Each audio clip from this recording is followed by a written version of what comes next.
I wanted to talk to this guy because he has two careers that both mean something to me. One of them I already do, a psychiatrist, but the other is a dream job that I wanted as a child. He's a comedian, and when I was a kid, I watched a show called Star Search. I don't know if you're going to know what this is, Steph, but Neil, I'm pretty sure that you know what this is. Star Search is a show where people will go on and do a bunch of acts, I guess, and they get rated and maybe end up with a career. But my favorite part of it was the stand-up part. And as a 10 or 11-year-old, I tried stand-up on my parents, and you can see that I became a psychiatrist instead. So you see how that went. He's done stand-up, written for Howard Stern, other comedians, Mad Magazine, which was something that was a staple when I was a child also, and Celebrity Roasts. He's got a book out called Ha Ha History, the first history book you'll want to read, out on Amazon. A new movie short on YouTube called Comedian President with fellow comedian Jason Scoops and Madison Malloy. And his own podcast, Stand Up Taller with Al Martin. I want to get this right, Neil. Is your last name pronounced Berliner or Berliner? Neither. Berliner, like the city Berlin. Oh, fantastic. So I've already started. Totally screwed that up, Dimitri. Questions that you should we like to do pre-production on the show itself because we're super professional. So you've done stand-up too, as I understand from listening to you before. And so I tried stand-up as a kid. It didn't work out very well. I completely bombed. But have you ever been on stage and done stand-up and completely bombed? And what does that feeling feel like to bomb in front of people that are actually there to see you and laugh? Because I know what it was like to bomb in front of my parents, but that's not the same. Well, the way I decided to do stand-up in the first place was because I was inspired by Artie Lang. I was writing for Artie Lang at the Stern Show. And he said to me, you got to get up there sometimes to see what it feels like. So one night after working, I was working in a hospital on the east side of Manhattan, and the New York Comedy Club was down the street. So I said, you know what, let me just get up there. Let me tell the guy running the show what I've done, and I'll just get up there, do a few minutes. And of course I bombed, but that didn't stop me. I decided to go to the west side of Manhattan the same night and talk to somebody else I knew, and he let me go on stage. So I bombed twice in the same night, the first time I was ever on stage in New York City. And, you know, you have to go through it. You have to know what it feels like to bomb. And then you decide to prepare better the next time, and then you don't bomb as much. Now when I go on stage, I'm very well prepared. So I won't do a long set. I'll do a few minutes, but I know that the jokes work. So that's how I've handled that situation. How do you know the jokes work before you go on stage? I know. I can tell. I mean, I can tell. If my kids and wife like the jokes, then it means they're good. Okay. All right. That's fair enough. If they don't ridicule me for the material, then okay. I can do it on stage. You mentioned that you wrote for Howard Stern, and Howard Stern famously has a very kind of raunchy persona on radio. I listened to him when I was in New York before he went on Sirius, and I thought he was hilarious, and I loved this show. But can you tell us what Howard Stern is like in real life and not on the radio? Well, he's very organized, and he's very smart, professional, and funny, and he's demanding. He wants everything done very tightly on the show, and he's a nice guy. And people ask me about Howard Stern all the time, but my perspective with Howard Stern is different than if some fan walks up to him on the street and tries to talk to him. So right. So what is he really like? He's he's a certain way with certain people, just as everybody is. So, I mean, I provided some content on the show once in a while, and as a matter of fact, and I'm going to be doing it again too. I just after several years, I submitted something 2 weeks ago, which will be on the show. So for his show, Second Coming with the Stern Show coming up. Nice. Yeah. But awesome. To answer your question, from my perspective, he's a great guy. Okay. Do you have a favorite Howard Stern story that you can share that is meant for radio or podcasting? Favorite story. Or the best story? Well, I brought this character, an old white rapper from Queens, onto the show, and her name was Fruity Nutcake. Stage name was Fruity Nutcake Rapping Granny, Mhm. The Stern Show had this orgasm machine called the Sibian. I don't know if you ever heard of it, but Yeah. you'd have Yeah. strippers come on and get on the Sibian, and it was wild.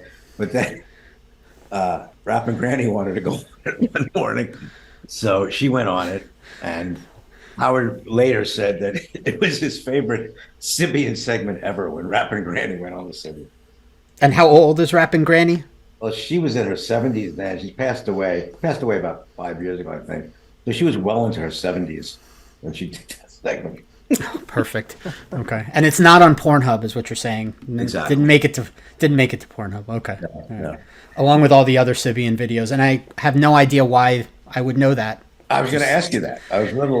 There's no reason for me to know that. Inquiring minds, I was a little Dimitri. Inquiring concerned. minds want to know. Yeah, that'll be, concerned about that. that'll be disturbing. I agree. I agree. You've also done roasts. Yeah. You've done William Shatner, Flavor Flav. Who's your favorite to have roasted? Well, I did some Stern Show roasts to start. So I roasted Andy Dick on the show, Artie Lang, Gary, who's Baba Booey on the show, and Ronnie the limo driver.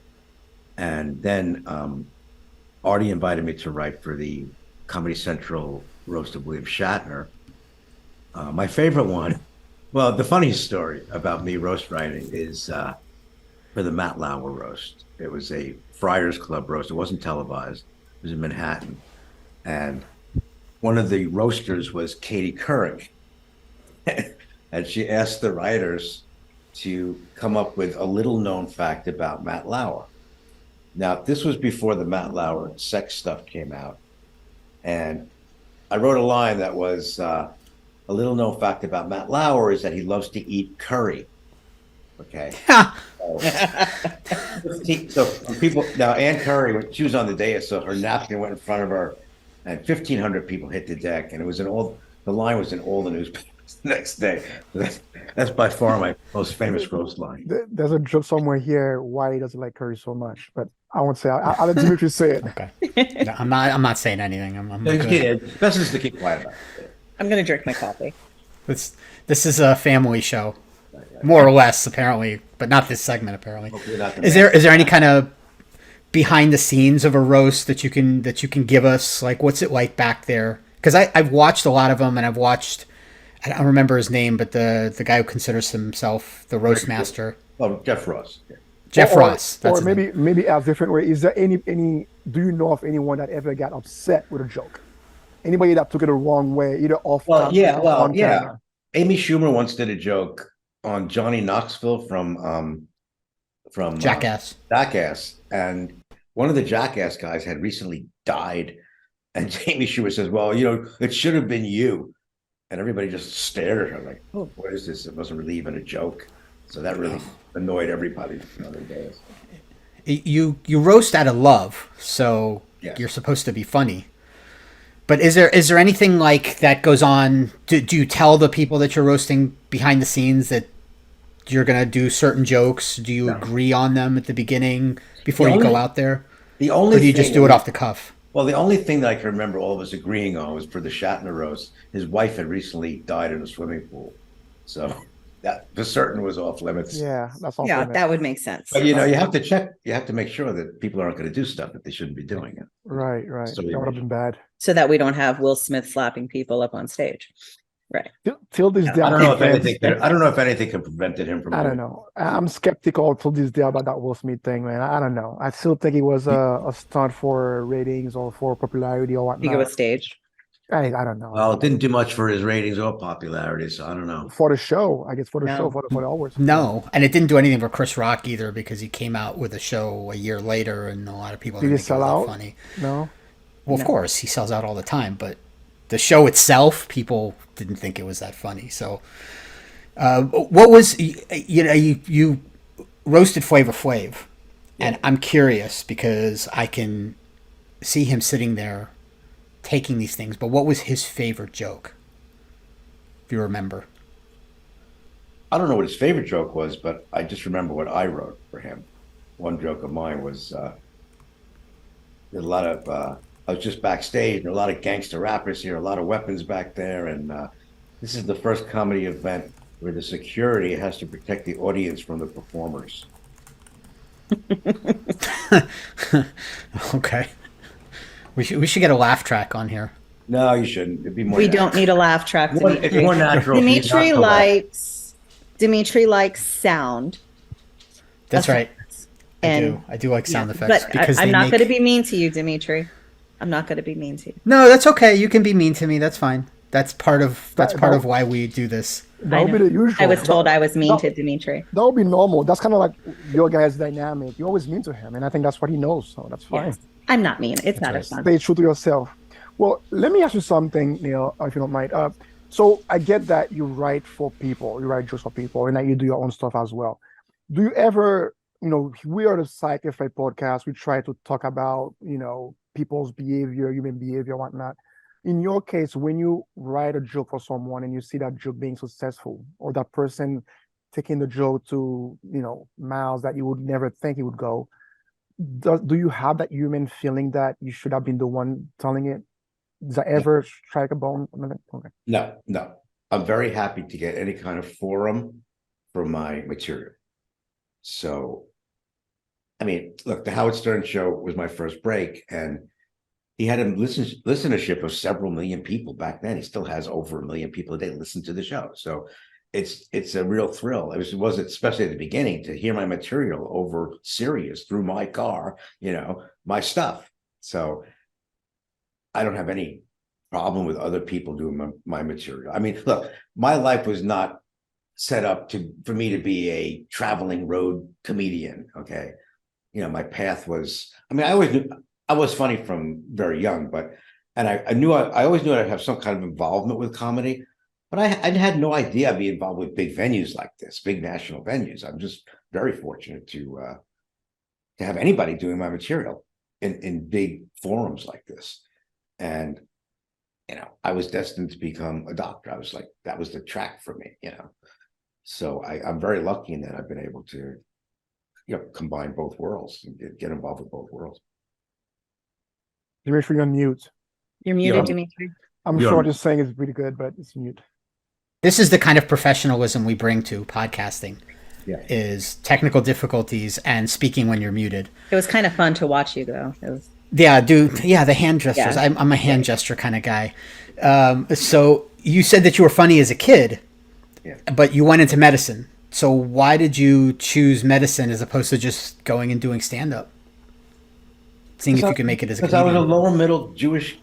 lower middle class Jewish kid from Brooklyn, and if you're a half smart kid when you're in the 70s, you're expected to become a doctor, or if you're not that bright, you become a lawyer. There's nothing really else to do. That's Now we have absolutely computers. hilarious. What? Because I say the same thing when people say, "Why'd you go into medicine?" I say, when you're a Jewish kid in Miami, you're either a doctor or a lawyer. Yeah. Jackie Mason once said, if the kid's totally retarded, an accountant. I was very good friend with Jackie Mason, by the way. Oh boy. Any Well- stories from Jackie Mason? You can tell us. Let's see. Jackie Mason stories. Well, he has his daughter, Sheba Mason, that he never admitted to being his daughter. And I wound up doing some shows with her. And I brought Jackie's book, which he signed to me. He wrote, "To my most devoted fan, your pal, Jackie Mason." And I showed it to Sheba. I said, "Hey, your father liked me." She was cool. She was cool with that. She was cool. He was a genius. Jackie Mason was a genius. He helped me get through med school.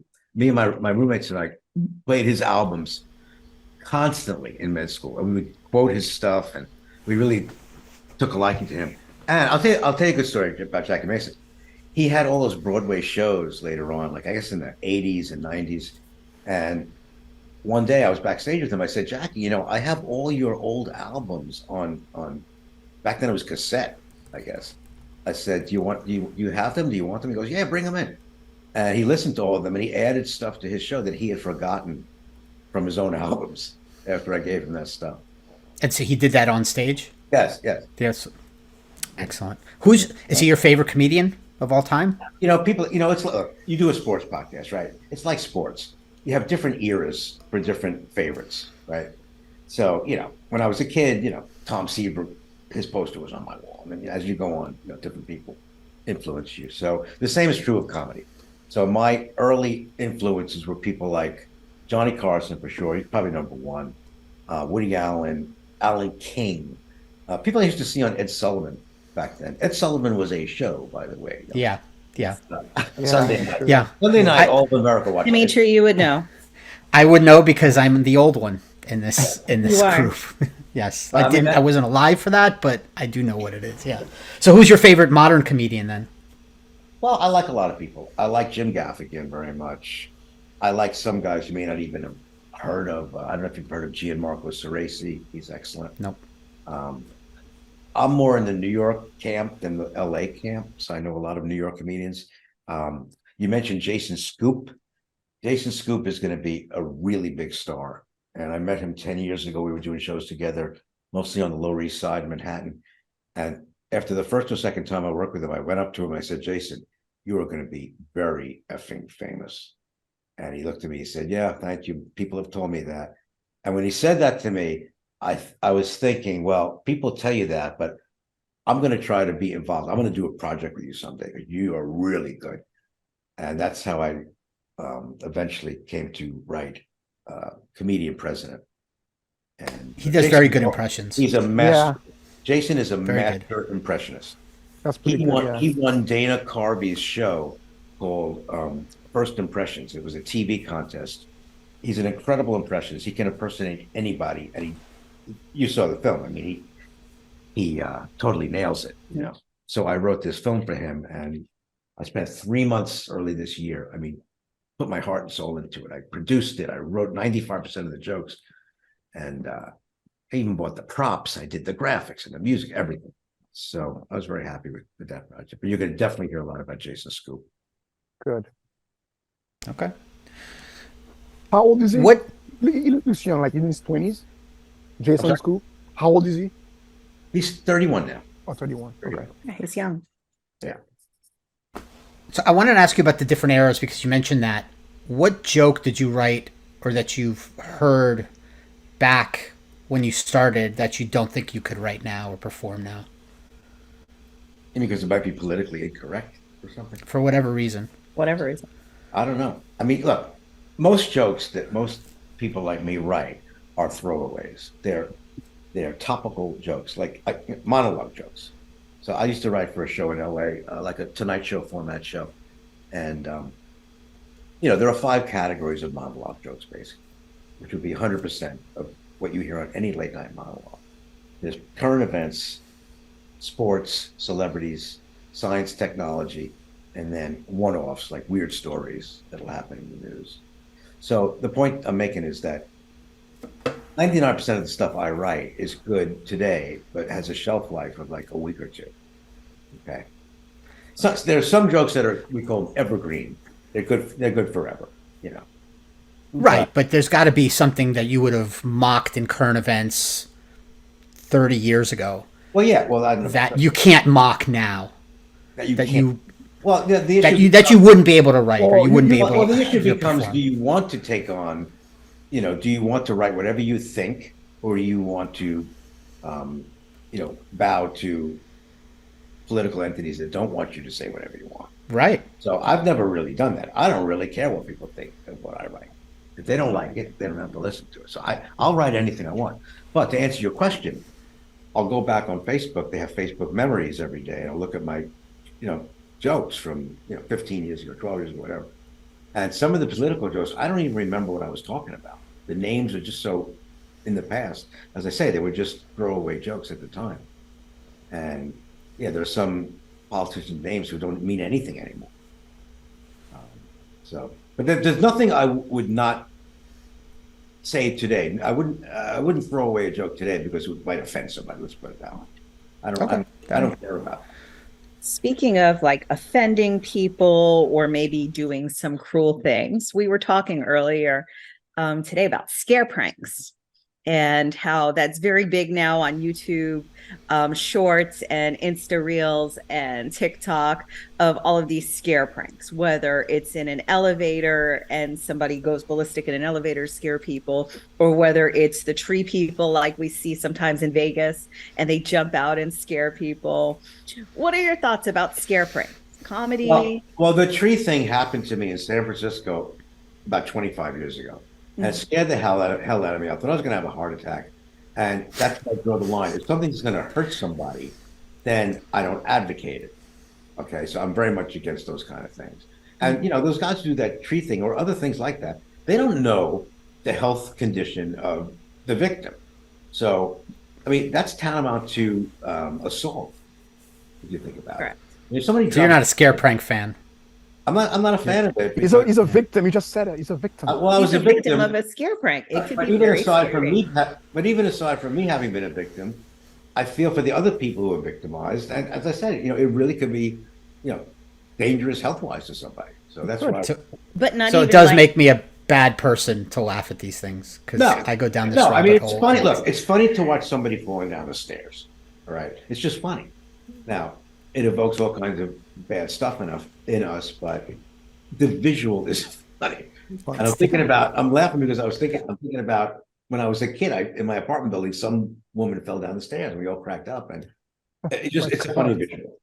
Is it nice to be laughing at that? Probably not. Probably. All right, You know, so, I think okay, it's I'll accept debatable.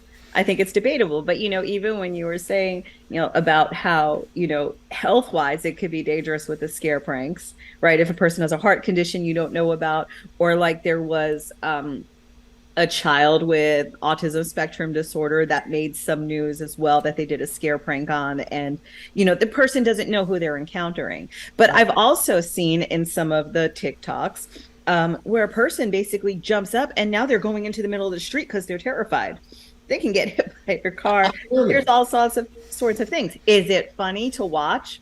Yes. Yes. It's funny to watch. It's I'm funny to sorry. watch. It's funny But to watch. I don't think that it's.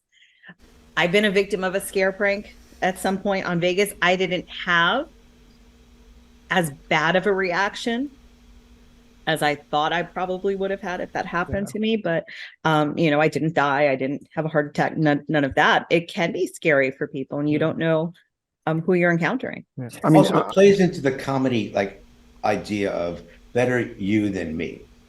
Like, it's okay if it happens to you. Like, the community, the audience can watch it happening to you. Like when that tree thing happened to me, you know, there's a bunch of people watching. Yeah. And the victim. I'm thinking like, what are all these people looking at? I said to myself, why are they staring at me? What are these people staring at me for? And then, you know, the guy did it, you know, I figured it out. So it's sort of like roast. It's like we're all, you know, benefiting from the one person's demise. problem, Yeah.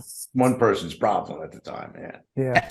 Well, I mean, I guess it sells because what's the show called? AFV, American Funniest Videos, or whatever it's called. Yeah. America's Funniest Videos. Right. Then maybe 90% of their videos are people falling. Right, and that's popular. He was saying that a big portion. 90% of those videos are people falling. They're Yeah, they're all the same right, thing. Exactly. Yeah. Right. And you know, the comedians don't really think of that as comedy. I mean, comedians don't discuss that show ever. You know, it's just a prank show. Right. It's a one joke. I was going to say, as a comedian, you probably don't think those things are funny because it's not comedy. It's not people writing lines. Work. There's no work on it. There's no work to it. It's not written. Right. It's not written. Right. There's no. It's really incidents that happen to people that the consequence is that some people are going to laugh at it and find it funny. Right. So speaking of things that it's so repetitive though. So, I mean, Yeah, but any people have an audience, but yeah, I guess that's why I find it funny because it's repetitively the same. And speaking of things that aren't funny but comedy, do you ever try out material on patients? no. No, I you never don't like told a patients, joke no. and Well, look, I will tell a joke if it's in the context. I won't tell a joke to try out material on a patient, let's say. But I've always told jokes. It's part of who I am. And, you know, if it can increase rapport with a person, with a patient, I might do that, you know. Mm-hmm. And there are some patients who look me up. They know all about what I do. And overwhelmingly, no one's ever complained to me, oh, you're a comedian. You shouldn't be more of a psychiatrist and professional. No, no one's ever said that to me. They think it's cool, basically. So it's another way to relate to a patient, in my opinion. It only helps me, it doesn't hurt. Well, funny Yeah. things happen all the time when I interact with patients, and when I was a resident and stuff like that. Has there been anything that's super funny in your profession that you found absolutely hilarious that's happened to you in psychiatry or in residency medicine? Well, That you're like, you know what, I can use this. Has it happened? Stuff happened in my profession. No, but I mean, I can't. Nothing comes to mind. But you see, I write for projects. Like somebody will call me up. You got to come up with 20 jokes on, Johnny Depp in the next 2 days, and I can do it. That's what I'm good at. I can hone in on a project and do it. Very specific stuff. So, what was my point? Oh, when I first started with the venues I've been working on, I've been working at, like the big venues I told you about. I often wondered, like, was I funny when I was younger? Was I even funny in school or anything? And I contacted some guys from med school, and they said, "Yeah, you were very funny." One time, we were doing a C-section when we did OBGYN, and the attending had to stop for like a minute and a half. He was laughing so hard, but I don't remember that. I don't remember that. So things must have happened. I must have been funny, in the context of learning medicine and doing rotations and stuff. But I don't remember specific jokes or incidents like that. So it was basically you being you, making a right. comment, and other people found it was funny. It wasn't Right, it was just me being me. But Yeah. people have told me, "Oh, I knew you were going to be something besides a doctor. I always knew that about you. You had the sense of humor, and I also play guitar, and I'm in a band and stuff. So people knew that I was just not going to be a psychiatrist, and that was going to be it for me." Yeah. What band do you play in? Oh, I just play in a cover band in South Florida. Really? We call it Joker's Wild because my drummer said, "Look, we should, you write all these jokes and you have a lot of jokes about rock bands. Every 3 or 4 songs, you should do a joke for the crowd, So, and that evolved into us calling the band Joker's Wild. So when's your next gig? It's actually Yom Kippur at a temple breaking the fast. I'm not kidding. Wow. There's material all over the place there. I mean, Of course. okay. All right. So we talked about the Comedian President movie, but you also wrote a book. So tell us about the book and how you came up with it and what's in it, what's going on. Okay, well, it's written by me and 3 other friends from The Tonight Show and The Stern Show. The guy who came up with the idea is a guy from my high school class, actually. And he's a comedian in Jersey. He's also an entertainment attorney. And he would go on Facebook and say, on this date in history, this happened. And he'd say something about the event in history. And he came to me, he said, "We should do a book like this." I said, "Well, okay, fine, but let's do history events and then a joke relating to the current day, modern stuff. So put a modern twist on it." So I got a hold of some friends of mine, and we spent like 6 to 9 months writing jokes for every day of the year, January 1st to December 31st. So 366 jokes, including February 29th. And we wrote multiple jokes for each date. So, and I became the editor of the book. I would choose which jokes to use in the book. And it's called Haha History. And it came out on Amazon in January. And it turned out it was the #1 new joke book on Amazon when it came out. So, it was nice. Amazing. Wow. Pretty cool. I actually have some. I know you're a sports podcast, so if you want, I can read you a couple of the sports jokes that are in the book. Go for it. Yeah, of course. All right. So, for instance, January 7th, 1984, 2-time Cy Young Award winner Denny McClain is indicted on drug trafficking, embezzlement, and racketeering charges. On the bright side, he becomes the leader in wins, ERA, and strikeouts in his prison softball league. There's the picture. And there's art too. And there's art. And there's art. I did on the sports one. Kind of sports. February 2nd, 2004. Janet Jackson exposes her boob during the Super Bowl halftime show, upsetting millions of viewers who turned into the game expecting to see wholesome family entertainment and chronic brain injuries. That went along with last week's. Yeah. Yeah. I'll give you one. This will be the last one. Let's see. Oh, February 23rd, 1988. Lights are installed in Wrigley Field, enabling the Chicago Cubs to play night games. After finishing the game 24 games out of first place, the entire Cubs roster becomes terrified as the maniacal fans can now identify the players by their faces. You see that one coming No, it's a not mile like away. All right, so we're gonna get you out here on this. There are 5 big personality traits that there was a test that was designed for 5 personality traits, and we decided to come up with 5 big questions related to the 5 personality traits so we can get to know our guests better. And this is the inaugural version of that, so you are a pioneer. What's that scale called again? It's 5. The big 5. It just called it was somebody. Yeah, it's the big 5 personality trait. Yeah. That's right. So openness, conscientiousness, extroversion, agreeableness, and neuroticism. So are you ready so that we can know you better if we haven't already known you better? Number 1, how do you take your coffee? Well, you remember the movie Airplane? Yes. Hilarious. Remember what the little girl said when the stewardess came over to her about the coffee? She said, "How do you take your coffee?" And she said, "Black like my men." Remember that? Well, Excellent. is that your answer? It just came to me. Excellent. I take my coffee. I have a latte with almond milk now, with no sweetener. I have Costco. Very healthy. Costco cold brew and almond milk, and that's my. Excellent. What is your default tip percentage? Tip percentage default, I would say 22 to 25. Wow. Okay. And does it go up or down depending on the service, or is it just? Yes, kind of I don't screw people with really bad tips unless it's a horrendous mess. Then I might give 15%. I very rarely go below 20%. What about for like DoorDash and like the deliveries? I don't really use the service as much. I don't. Do you tip on takeout? Yeah, I do. I probably don't give 25%. I probably give like even 15 to 20%. You don't take it. All right. Last 3 questions. Okay. What sport would you get rid of forever? Well, if you can call it a sport, I guess curling. Is that a sport? Really? What's wrong with curling? You mean real sports? No. It's It's an whatever you want it to be. sport. But what's your issue with curling? This is It's like a Roomba.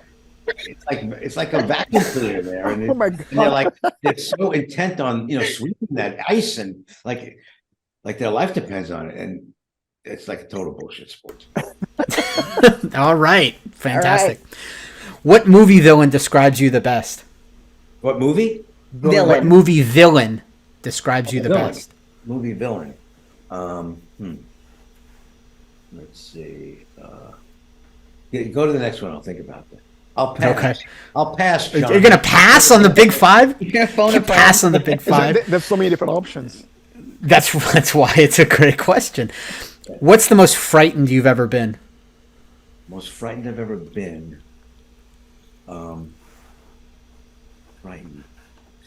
I think when I saw The Shining when I was a kid, that movie, I could not look at the screen. I was looking at the exit for most of that movie. It just it hit me. It affected me in a way that I was very frightened by that movie, The Shining. Do you see that in the theater? The movie villain, I'll go. What's the question about villain? What Did do you I see? identify? What movie villain describes you the best? That's a good question. Very few people stump me on these in these interviews. We've done it. You There did you it. go. We've done it. He's Something gonna here have an today. answer. I see. We've done it. He's gonna have the answer. It's gonna be a good one too. There's a lot of time invested in that answer. Let's see. I don't know. Well, is it because you're very, very like good villain, or you don't think you're a villain at all? That you have to pick one that's not that bad. Well, I'm more humor oriented, so I've watched a lot more comedies than dramas, I guess. There's villains in comedy too. What's a comedy? Dimitri, you don't. There's even villains in have to- comedy too. That's true. That's true. Man, I bet it was probably some kind of Woody Allen movie. But are there villains in that? All right. Well, tell us this. What's your favorite comedy movie? It's much too difficult to answer. I sort of like the baseball question, like the eras. But I think a very underrated comedy that people should see is Broadway Danny Rose. Okay, it's a Woody Allen movie. You got to see this movie, and you should see it around Thanksgiving because it's Thanksgiving related. Okay. Noted. I'm trying to think of some superhero movie where I'd be the villain. I mean, I don't know, the Joker maybe, and You're the Joker? Wow. Okay. the Joker. Hey, Joker. Well, The Joker's a murderer. He's not just. He's not really a comedian. you said villain. You said villain. I don't know. Villain. This You forced him to choose a villain, Dimitri. That's true. I did. It's. But I'm the. I related it to jokes somehow. So Yeah, I'm the villain that gives me because some- I forced you to answer the question. go. But this is great that you offered a movie from the 70s. It sounds like this is going to go good with our young demographic that we're trying to get. But yes, Steph, the one who didn't sound as old as he could be today, but Yeah, but Dimitri, you're the one that only watches documentaries, so. Oh, God. that's true, and superhero movies. But just to ask you, so that we can end on this, because you offered a movie from the 70s. You know what Riz means with the Riz? young kids? No. We were talking about this earlier. Riz. No. Dimitri, Okay. All right. Well, you don't that makes have sense. Riz. Thank you, Neil, for coming on here Sure. and being on our show. We appreciate it. Hopefully, maybe we'll have you in the future. Or you just might see us show up at one of your gigs somewhere. There you Yeah. go. Or Yeah, we'll just show up at your band. Oh, go to neilberlinercomedy.com, by the way. I'll put a plug in for myself. Oh, of There you course. go. Yeah. NeilBerliner.com. Comedy. Comedy. NeilBerlinerComedy.com. NeilBerlinerComedy.com. Okay. I'm all over All the your place. comedy needs.